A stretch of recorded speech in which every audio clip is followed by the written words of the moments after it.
This is a paid advertisement. With over $25 billion recovered for over 500,000 clients, Morgan & Morgan has a proven track record of fighting to get you full and fair compensation. Coolmore America, often referred to as the home of champions, is home to some of the best young sires in the United States. The stallion roster is led by Triple Crown winners Justify and American Pharoah. And with a fantastic combination of proven sires and exceptional young sire prospects standing alongside the illustrious duo, it's safe to say Ashford's iconic stallion barns will continue to house influential breed shapers for many years to come.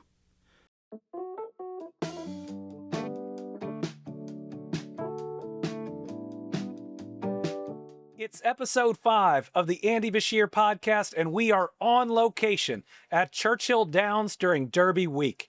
This is going to be fun. No politics this week, just taking you inside the Kentucky Derby and thoroughbred racing. You're going to hear about how people train these horses from the trainer that won last year's Kentucky Derby. You're going to hear what it's like to run a thoroughbred operation.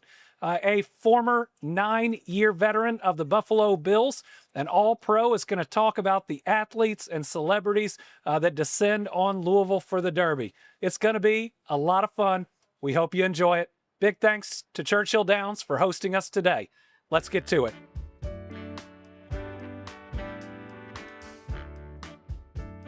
Our first guest on this special Derby episode of the Andy Beshear Podcast is Kenny McPeek. Kenny was the winner not just of last year's Kentucky Derby, but of Kentucky Oaks as well. That's the first time that's been done since 1952. It's only been done several times in our history. Kenny, welcome to the Andy Beshear Podcast. Thanks for having me. So we've been friends for a while, but last year was something special. Winning the Oaks, winning the Derby. So let me start with the toughest question. What's it like to dominate Derby weekend? A lot of fun, a whole lot of fun. You know, we put years and years of hard work into all this, and it's so hard. I mean, and for both these horses to accomplish what they accomplished, to help us accomplish. I mean, it's really about the horses. Really neat thing. And so, since you're here, I don't know if you remember, but I told you, I said, one day you're going to hand me that trophy. Yes, you did. Yes, you did. I believe in channeling things. I think that if you focus in on something and you believe you're going to do it, you can do it. And for whatever reason, I always knew you would do that. Thank you. So Torpedo Anna for the Kentucky Oaks, Mystic Dan for the Derby, and you were pretty confident about both of them. I remember seeing you saying, we're going to win the Oaks. Well, she was a filly that she is so big and strong. And I actually had one reporter ask me, I mean, what do you think of your chances? And I said, all I know is they better bring a bear because I'm bringing it Grizzly. Wow. And they've nicknamed her the Grizzly since then. How many horses have you had like that where you are so confident even going into such a big race? Not that many. Yeah, but she helps you exude confidence. And she's in again this weekend. So Friday's a big day for her, and she gets to show off her talents here. Hopefully she gets it done. But, you know, that she's a rare one. A modest pedigreed horse, but just on the physical, just an amazingly well-made filly, a great mind on her, and you know, like a world-class athlete that she is. I mean, she does things easily. So they say that you work with working-class horses. Tell us, what that means, how it differentiates you from other trainers. Well, okay, so I think the better way to verbalize it would be more that I find bargains at auction. All my career, I started my career as a small trainer in Lexington. And I convinced one of my clients when I was young, in my 20s, that if he'd let me buy him yearly. And I bought him a filly named Warside, men in Roy Monroe. Great family over there in Lexington. And Roy, we had a lot of wins with that filly. And then 2 years later, he let me go back to auction, and I bought my first Derby horse named Tahana Run for $20,000. So I've got this great vase of clientele that, you know, look, I don't need somebody that has $1 zillion. I think that, but it is helpful. Yeah, it is. But you know, at the same time, good horses come from anywhere and everywhere. And so when you're working auctions, you're worried about like which is the best horse in the group. You don't really worry about what they cost. You have to focus in on which ones you think you can win with. And It's a very artistic thing. For those that have never been to a yearling sale, of course, we've got the best ones here in Kentucky at Keeneland and Fasig-Tipton. But that's where I've really kind of started my career, is working these sales. And you won the Belmont in 2002. 2002. But then had to wait Wow. for the Derby win 22 years later. How excruciating is it? 29 years. 29 years left. Oh my goodness. If you had asked me it would have taken that long, I would have thought, no, I can do that before. But I'd had a list of good horses going into the Oaks and the Derby, but I had been second, had 3 seconds of the Oaks. And then the Derby after Tejano Run, I had some horses that coulda, woulda, shoulda, but that's part of the allure of it and why it's so hard. It's not easy. So this podcast is about getting beyond just the what and oftentimes to the why, hearing the interesting things about people's life that drove them in a certain direction. So you were very close to not being in this business at all. I think you went through college and you looked at becoming a stockbroker, but you opted instead to take a job as a hot walker. Now, this is a family show, so if you could explain what your why about doing that, and also what is a hot walker? Well, I didn't have a hot walk. So let's do that first. When a hot walker is someone that when a horse goes to the racetrack, they come back, somebody has to grab that horse and walk it while it's hot, and then you have to cool it down slowly. Mm-hmm. And typical hot walking is 30 minutes. Well, horse gets a bath. You walk for 30 minutes, maybe graze for 5 or 10 minutes, and then you maybe walk them 10 more minutes. And so once that horse is done hot walking or cooling out, then you go to the next one. So you really took a risk. I mean, going from coming in as a stock broker to starting. Well, I don't want to eat up all your time, but it's a long story. That I was a classic C+ B- student, and in 1984. Interest rates. There's hope for you, John. There's hope for me. Yeah, Thank you. 1984, there were 18% interest rates coming out of school. There weren't a lot of job opportunities. And I actually finished my last class at UK, and my roommates all threw a little party for me. And I was sitting on a sofa with a friend of mine, and I said to him, wow, I've got to get a job. And he says, well, what do you love? I said, well, that's easy. I love horse racing. He slapped me on this shoulder and said, good, I'm going to bed. It was 4:05 in the morning. I have a photographic memory. I can still remember the digital clock. And I sit there and I kind of was taken aback. And I thought to myself, he's right. Do you know he works for me today? Really? That's amazing. He helps run my farm. That's amazing. And, I just started doing it. And I've been, winning a race is this unique thrill. At all levels, whether it's a claiming horse or the Kentucky Derby, there's a real thrill to putting the work in. Mm-hmm. And then when you win that race, there's a lot of satisfaction in that. And so I got hooked on it, and I think I'm a couple thousand wins now, and I'm going to keep going. So if you're talking to the casual spectator and they say, you've trained all these horses, how should I pick a winner? What do you tell them? Well, I would love for people to spend more time reading pedigrees. Mm-hmm. Like when you open a program, look at who the sire is. Look at the mare's name, the broodmare's Dad and the mom. Yeah. And what people don't realize about thoroughbred racehorses, it's one of the most analyzed mammal in the history of mankind. They have studied the thoroughbred for centuries. And all the genetics and the bloodlines are... It's really one of the most interesting things about the horse is the breeding, but it's not all about gambling. It's about looking at horses and recognizing the bays and the chestnuts and the grays and then how they're made and what are the family lines and it's really a big, like I guess a bit of a chess match, and you learn how to mate horses and you want at good speed, the distance. And conformationally, like for example, you don't want to breed a wine glass to a beer bottle. Yeah, that'd be bad. Bad analogy, but horses are that way. Also makes you sick the next morning. Yes, you have skinny horses, you have blocky horses, and so you're trying to do all that. But people that invest in breeding horses are amazing because it's one of the most difficult things ever. So in this last year especially, you are now across all types of media. You have a podcast. Tell us about that. Well, I invented an app, actually. Horse Races Now. it's been in the market for over a decade. We've got almost 1,000,001 users in 223 countries. John, that sounds like a great sponsor for the Andy Beshear Podcast. That'd be a Derby fantastic edition. sponsor. Wait, we leave county every month. We actually have this huge base, and it continues to grow. For those that are interested in this, if you download the Horse Races Now app, you simply register, and then it'll send you notifications for your favorite tracks, horses, Oh, wow. jockeys, governors. Good. I hope we it just go. sends you one name. There we go. And you're also now on a Netflix show. Yeah, that's been an interesting journey. Somewhat interesting how that evolved. I think they put me in as more as kind of a supporting cast, and then we ended up winning both races. So they used a lot of our footage.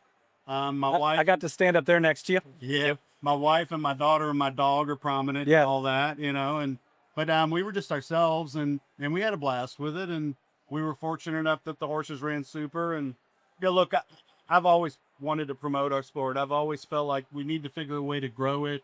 I think it's one of my life passions is to figure out how to grow this sport. One of the striking memories I have of last year is your daughter walking with you across that track, how proud she was, standing with you for that photo with the horse, getting up there for the Derby presentation. How special was it to share it?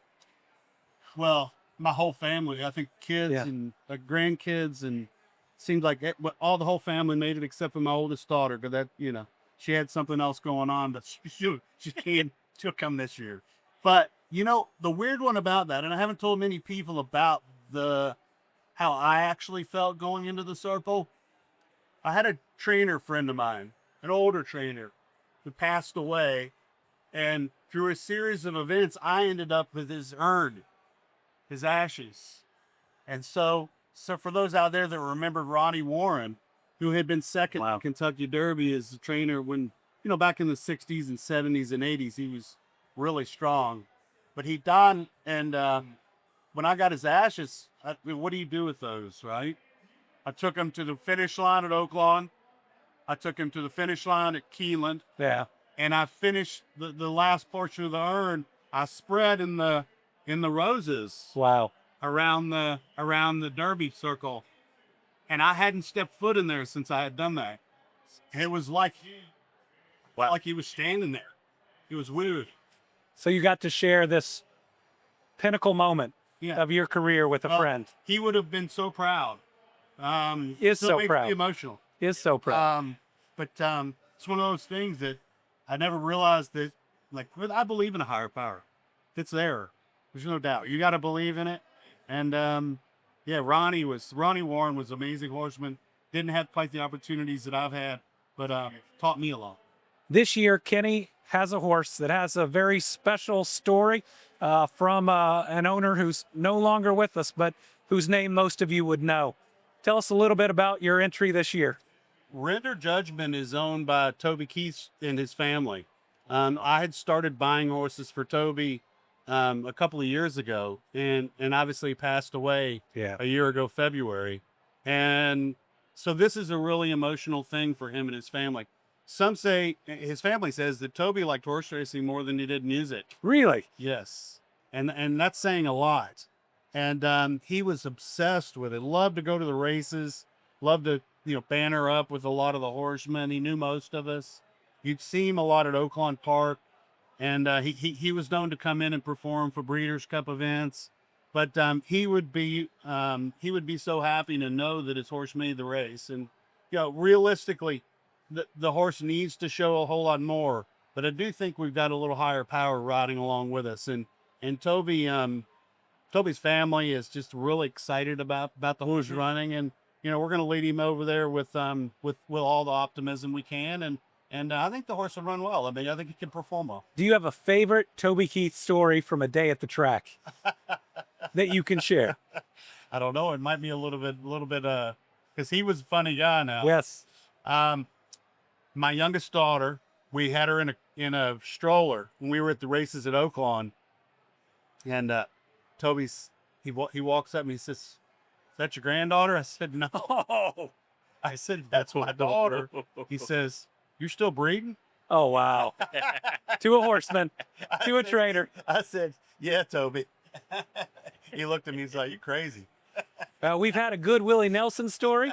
We've had a good turkey losing its pardon story. Yeah. And now we got a good Toby Keith story. Yeah. He was a good man.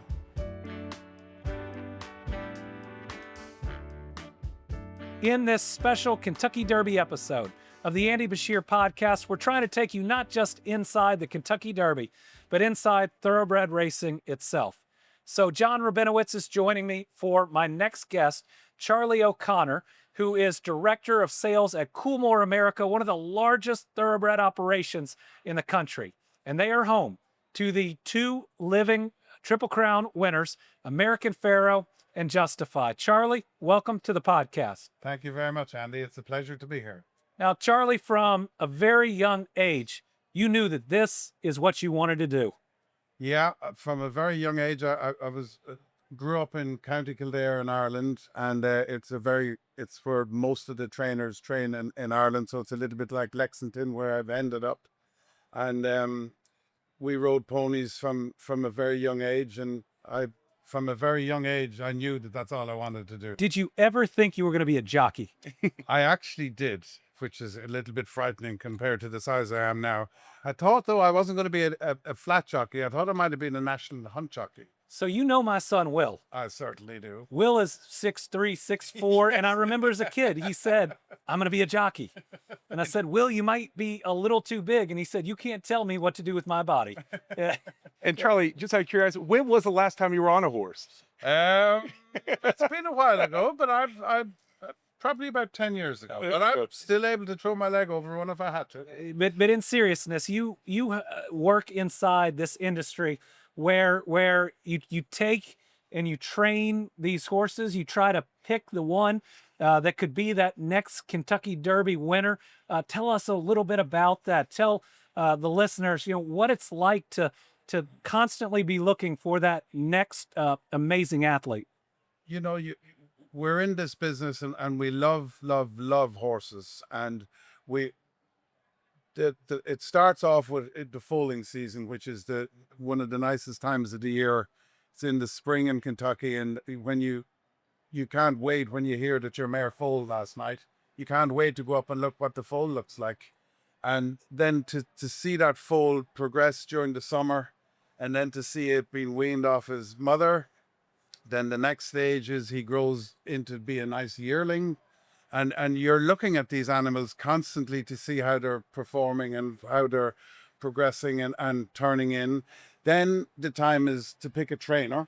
Mm-hmm. And we've been very fortunate that in Coolmore at home, we have Aidan O'Brien, who trains most of our horses. You want to get what you feel is the best trainer possibly for your horse. Charlie, as you know, we host these big guests at Keeneland and here at Churchill Downs.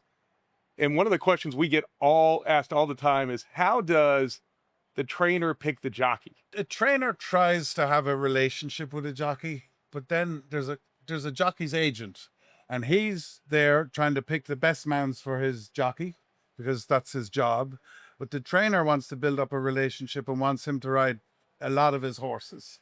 So it's a tricky So the job trainer and the agent are fighting over the jockey's time? Correct. And I'm guessing compensation. Correct. And it can be nasty.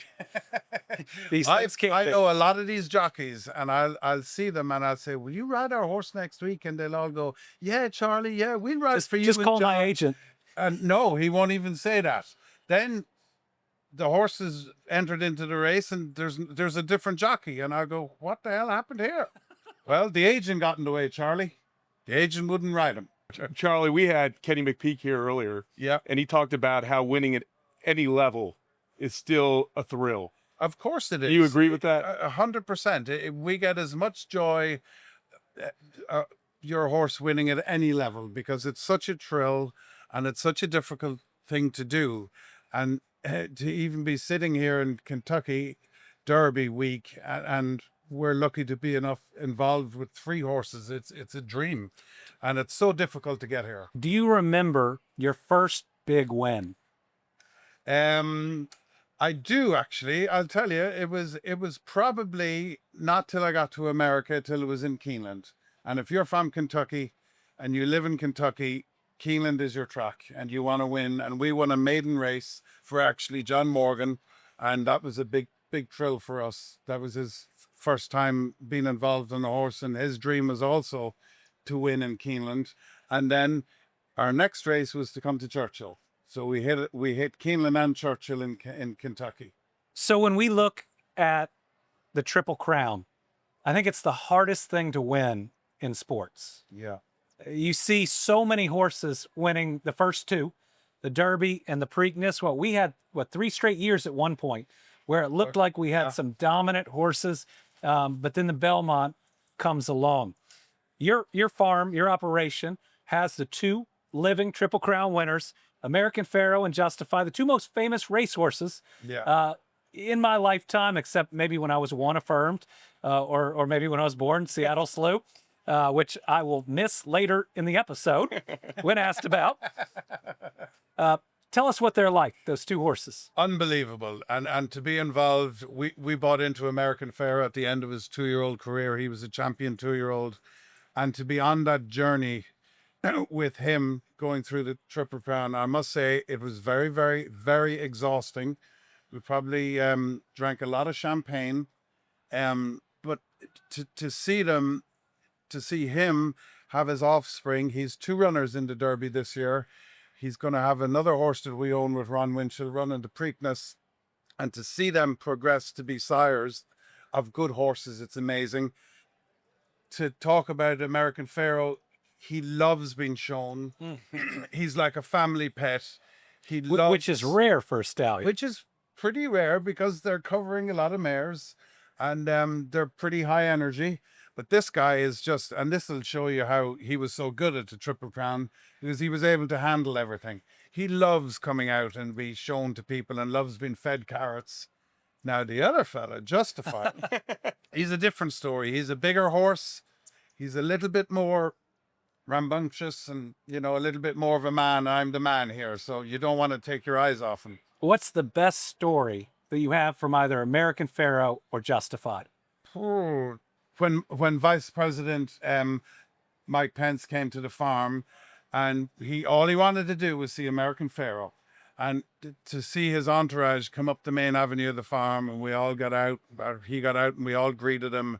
He couldn't wait to come down and see American Pharoah, and American Pharoah came out, and he just stood there, and the Vice President went to pat him, and he nipped him in American Pharoah bit the Vice President of the United States.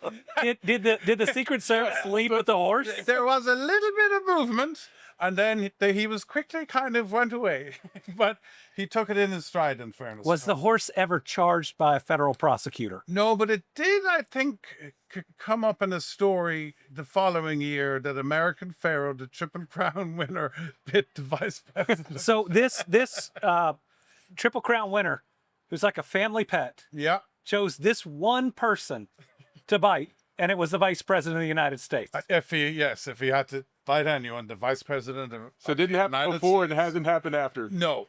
So we've had a Willie Nelson story. We've had a story of a turkey losing its pardon because it charged the media, and now American Pharoah biting the Vice President.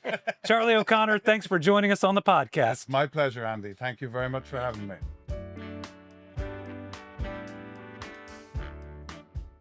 The Andy Beshear Podcast is excited to invite our next guest, a friend of mine, Eric Wood.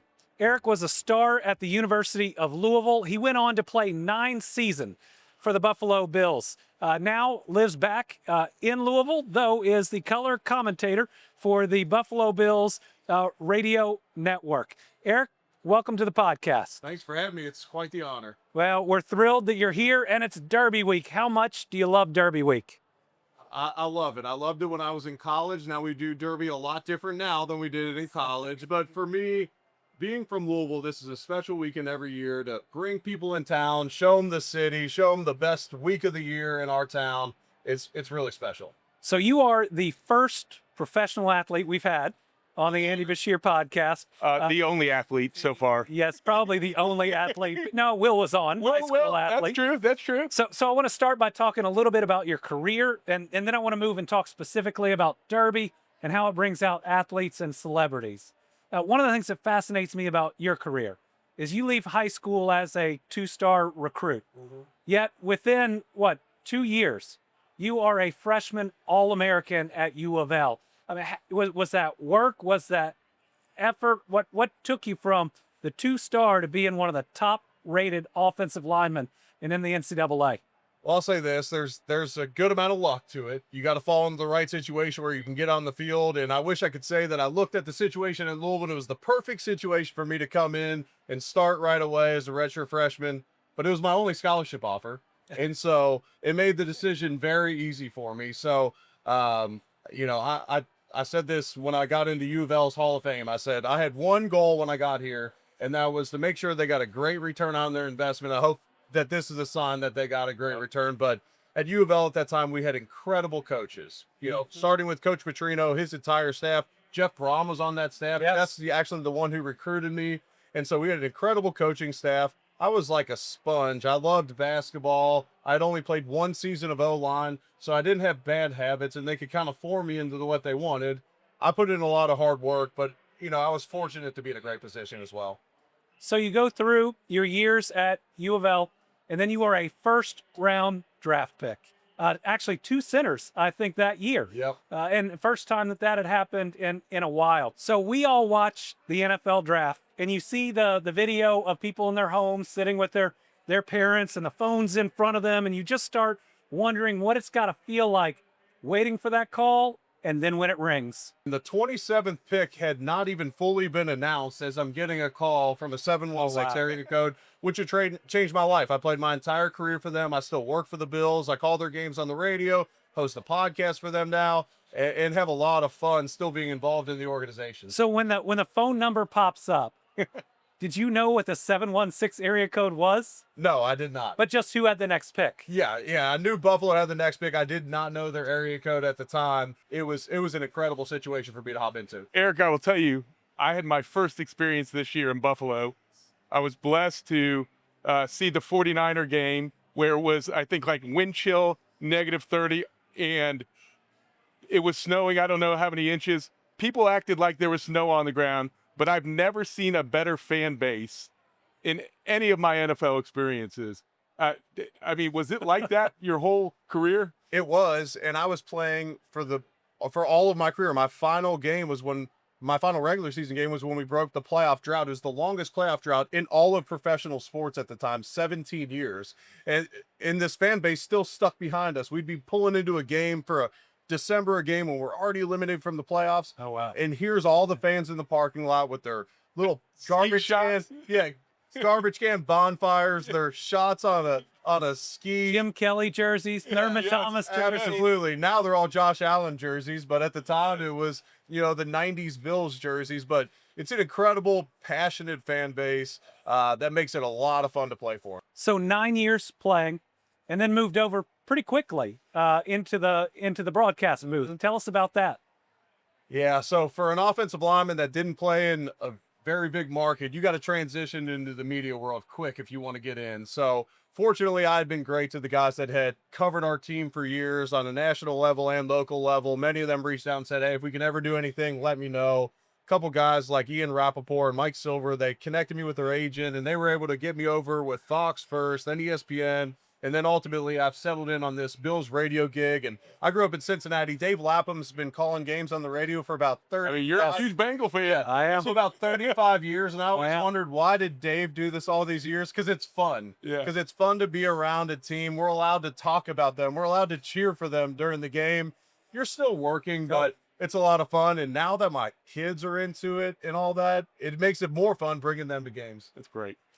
So first, tell us about the podcast. We launched this not long ago, and always looking to learn. Yeah, so I've watched the first episode, and you guys are doing a great job. And to me, the podcast world, for someone in my situation, probably like yourself, you learn the other side of the mic. You're used to other people asking you questions all the time. You learn the other side of the mic, which is valuable, especially when you transition to media. And so I have a podcast now called the Center on Buffalo podcast. And our most recent guest is Sean McDermott. We recorded 30 minutes prior to the draft starting the other night. He's in his dress shirt and coat.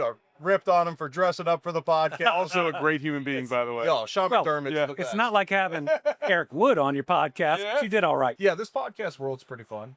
Let's talk about Derby. Yep. So what we've seen, especially over the last several years, is the Derby isn't just getting bigger and bigger about the number of people watching and the number of people coming here, but the athletes and the celebrities that are showing up seems to grow every year. Tell us a little bit about the draw.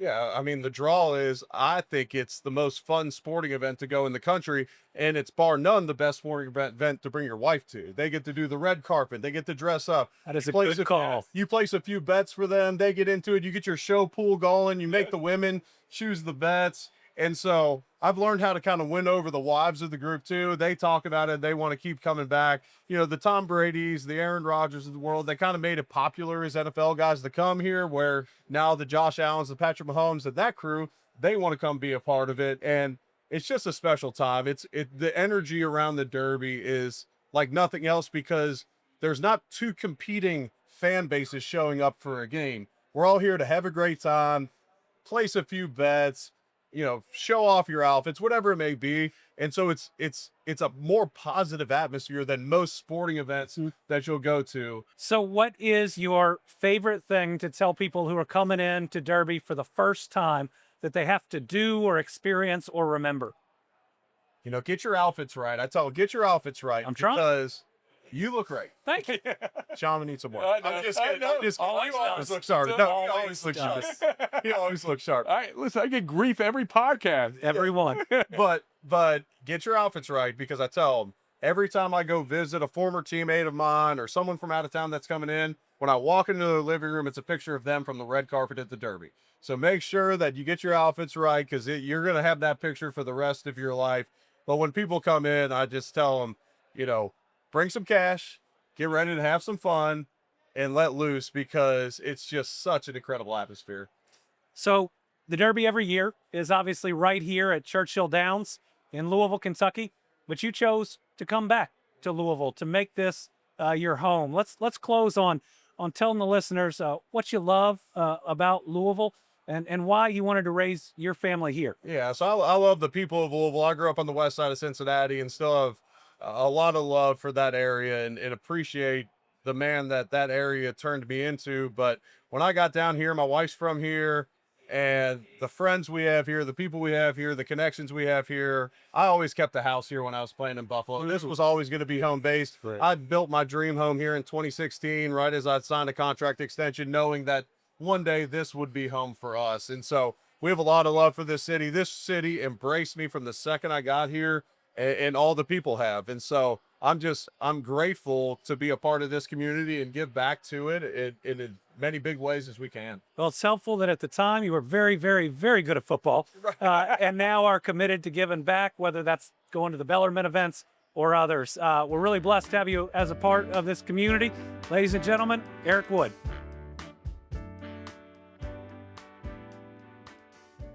Each week, I talk in my Kentucky accent. A segment where I normally talk about what burns me up, what's really gotten to me that week. But we're doing things differently this week. During the Kentucky Derby, families make memories that last a lifetime. But you don't have to be here to do that. Remember, life's short. So turn off the news, take a break, and spend some time with the people you love. Those are the things we treasure. So let's make sure we get out there and enjoy this great life we've been blessed with.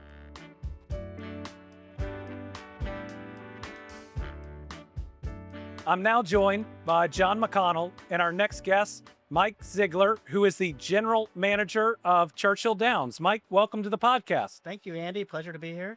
So most people think of Churchill Downs as this incredible track behind us with the Twin Spires, but Churchill Downs is a company with a lot of different holdings. Tell us a little bit about it. Sure. So Churchill Downs started with this racetrack and then expanded to multiple racetracks. We have a presence throughout Kentucky with 3 thoroughbred tracks and a standardbred track.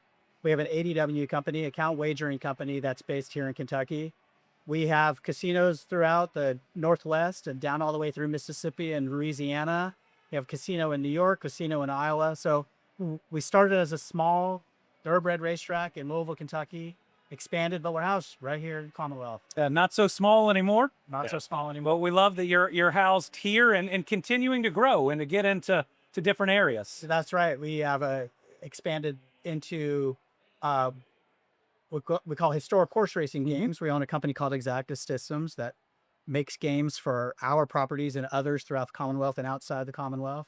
And we have a huge online presence and all these casinos throughout the country. But the biggest day for Churchill Downs every year has to be the Kentucky Derby. First Saturday of May every year. That's what we're known for. That's what we're really proud of. And now there's a whole week leading up to it. We're here on Tuesday of Derby week. It's called 5-0 Tuesday for the locals. $5 general admission. And here we are right in the last race on 5-0 Tuesday. See, I remember growing up when the Louisville day was Friday. And then I remember it being Thursday. And now we're back to Tuesday. This has gotten so popular. That's right. The whole week is fun for everybody. Starts with 5-0 Tuesday. Well, actually, it started on Saturday night with opening night. Today's 5-0 Tuesday. Tomorrow's Wednesday, which is when we are giving back to the community. So charities throughout Louisville are benefiting from ticket sales and from a raffle tomorrow. And then on Thursday, we got Derby. Friday's Oaks, and Saturday's the big day. So being the general manager, no pressure. You're only in charge with putting on one of the biggest sporting events in all the world every year. What's it like in the lead up? Well, you just made me not want to come in on Saturday. But what's it like? So we start planning for Derby right after the year prior. So we started on Derby 151 and basically the week after Derby 150. We have a fantastic team that eats, breathes, sleeps Derby. We try to fix everything that went wrong the year prior. We do after actions, and we go through every detail of Kentucky Derby to make sure that the next year is right. Make sure that everybody enjoys themselves and that it's safe on the racetrack or the horses and the jockeys. That sounds like, and you could hear the race going on behind us and how excited everybody gets. That sounds like your week after was like my dad after every test. You'd come in and he'd say, "What did you get?" And I'd say a 97. And he'd say, "What happened to the other 3%? That's right. And that's really how we get better. We look at what we did wrong and we improve it. So today, Mike has a treat for us. He has brought us Derby trivia to test John and my knowledge. We're going to see how this goes. Okay, now I didn't do any due diligence on you, John. So the question for both of you is, who won the Derby the year you were born? 1977. I think 78 was affirmed. Yes. 77 was a horse that did not win the Triple Crown. You sure? 77 did? You heard of Seattle Slope? Oh, my goodness. Oh, wow. We failed on that one. Big, What year? epic fail. 77 on the same as Hills. Here. Yeah, Oh, well, wow. you had 2 chances here. I'm We still didn't embarrassed get it. for you two. You on should this be. one. You should be. Well, how did I have affirmed Well, the Burke next was year good. Yeah. and not Seattle Slope? Yeah, no big deal. Yes. The Seattle Slope. He just stood out there in Midway at Three Chimneys for a few years after his career on the track. Pretty successful. All right, next question. Ready, guys? Okay. You can't look at the answer. Well, After that one, I feel I like don't I have my need glasses to. on. What post position has made the most Derby winners? Ooh. So I like betting, John, on the 5. Oh, it seems. winner! I'm going to say 3. Okay, never mind. 5. All right, now what about the least? I feel like we had one from 20, We've had not two from not 20. too long ago. I'm going to say 7. No, I'm gonna go somewhere in the teens. Somewhere in the teens. You're Okay, getting on but it. not too far. I mean, because if you're far enough outside, you can move in. But getting boxed in, I'm gonna say 14. Okay, 14 is actually a big number that there's been a few winners, but 17, there's been 17, 0 okay. winners. The only post position with no winners is 17. So you think that's because 18, 19, and 20 jump out and move in so fast they get blocked, or just luck? I think part of it's luck, but guess who's in the 17 spot this year? Who do we have? Sandman. One Okay. of the favorites. This could be Here we the go. year. This could be the year. Okay, a little bit more. What weight do the jockeys carry in the Derby if they're riding a colt? What weight? How many pounds? How many What do you think, John? A lot lighter than the three of us. Yes, each of us individually a lot lighter. I'm going to say 130 pounds. 126. Okay. Now, if a guy's so riding a close. filly, what's his weight going to be? 120. 121. That was 120. close. Okay. You're doing All right. okay here. All right. Okay. After I miss Seattle Slew, I've got to make it up somehow. What was the first year that Churchill Downs used the souvenir mint julep glass? So Brittany has gotten me some older glasses because I've collected these, much to the chagrin of everybody around me or anybody trying to grab the glasses from you in Derby. I'm gonna say 1920s. I'm gonna guess 30s. 30s is right. Okay. 1938 was the first year that 1938. souvenir mint julep. And has there been a souvenir mint julep glass every year since? Every year, I believe, and I don't know the exact year, that because of rationing, they went to a plastic cup one year. But was there still bourbon in it? There was definitely bourbon in it, and then that makes it all okay. All right, here we go. When did the Derby move to the first Saturday in May permanent? So prior to this year, the Derby moved around.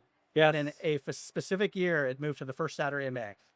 I believe it's been the first Saturday of May since I came to my first Derby in the early 80s. I think I'm on Derby 20-something. I was gonna guess 70s. 1931. So Oh, on the first Okay, Saturday, so a little bit before the 30s. little bit Just a little here. So just about when you were born, John. Okay, and then here's going to be my last question. So, when did we start the tradition of singing My Old Kentucky Home prior to the running of the Kentucky Derby? When did we start singing My Old Kentucky Home? See, I wish I knew this one because, I get to hear it. And actually, we both get to hear it from inside the track. And it's just amazing how everybody's singing. You feel it, and then the roar of the crowd when the horses come around, you feel it through, every atom. It's amazing. In your being. Every other answer's been the 30s. I'm gonna go 1938. 1921. Man, Oh wow. guess the Wow. 20s earlier. Okay, now you've got to ask me who I like in the Derby, So in this Derby, in this Derby. because now I feel like I should ask you who was favored in 1965 in the Derby Exactly. because of your Native question. dancer. That would- yes. So what are you thinking this year? Okay, And- first of and all, how are you making your pick? Well, I've got a simple answer that you'll love, but the year I was born, I can't remember who it was. Thank you. I'm just kidding. I feel better. Oh. I feel better about Dust it. Commander, Thank year you. I was born, 1970. I'm old. No, here's what I root for every year at the Kentucky Derby. I root for all the horses to make it around safe, but this year I'm rooting for the Kentucky bred. Okay. Guess who the Kentucky bred is? Who? All the horses except for two. Yeah. Each year. I mean, we've got this year we've got some great stories. We do. We've got our former Governor Brereton Jones, who we lost last year. His estate has a horse. Yep.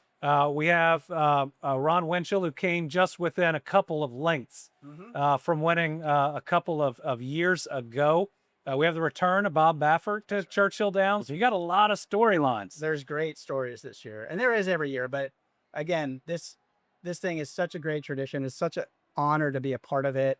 I pinch myself every day that I get to work under these twin spires. They actually pay me to come here. It's amazing. Well, thank you for joining us and making us both look like we don't know anything That's right. about the Kentucky Derby. That's my job. Well, the day here at Churchill Downs is coming to a close, and so is this special Kentucky Derby episode of the Andy Beshear Podcast. Guys, what was your favorite part?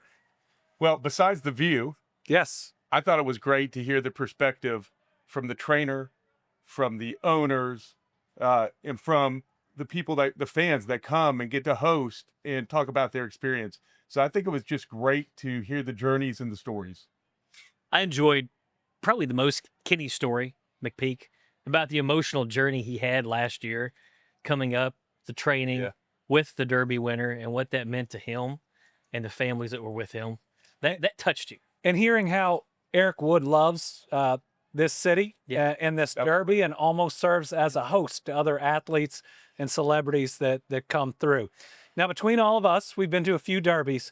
What is your favorite Derby memory? Well, I was going to say when I saw Giacomo win, because it was one of my first experiences, but then I thought about it a little bit more. And when I didn't have two nickels to rub together, I put a long shot bet on Animal Kingdom. Wow. And it paid off very well. And I never knew that much money ever existed in this world.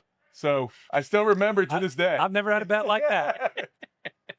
I'd say my favorite Derby memory is probably sitting downstairs and watching the trainers, the jockeys, and the owners come through at the end of the night when they're tired after they've got the win, and the look on their faces is still one of just joy, excitement, and some surprise, and just watching them come through for that experience. And Andy, I will say, it doesn't matter how many times you come.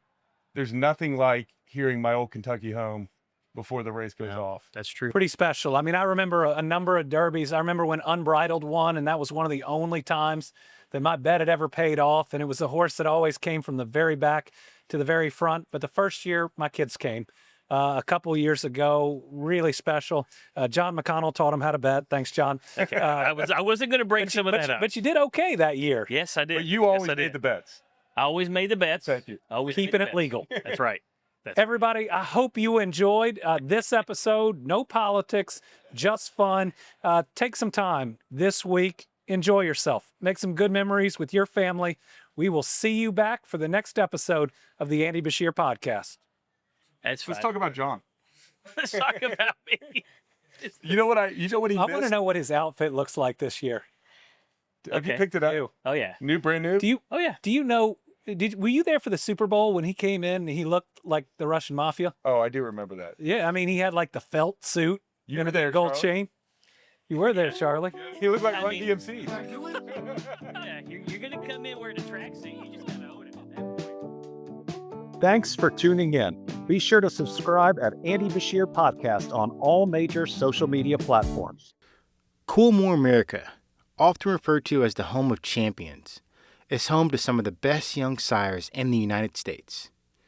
The stallion roster is led by Triple Crown winners Justify and American Pharaoh, and with a fantastic combination of proven sires and exceptional young sire prospects standing alongside the illustrious duo, it's safe to say Ashford's iconic stallion barns will continue to house influential breed shapers for many years to come. This is a paid advertisement. With over $25 billion recovered for over 500,000 clients, Morgan & Morgan has a proven track record of fighting to get you full and fair compensation.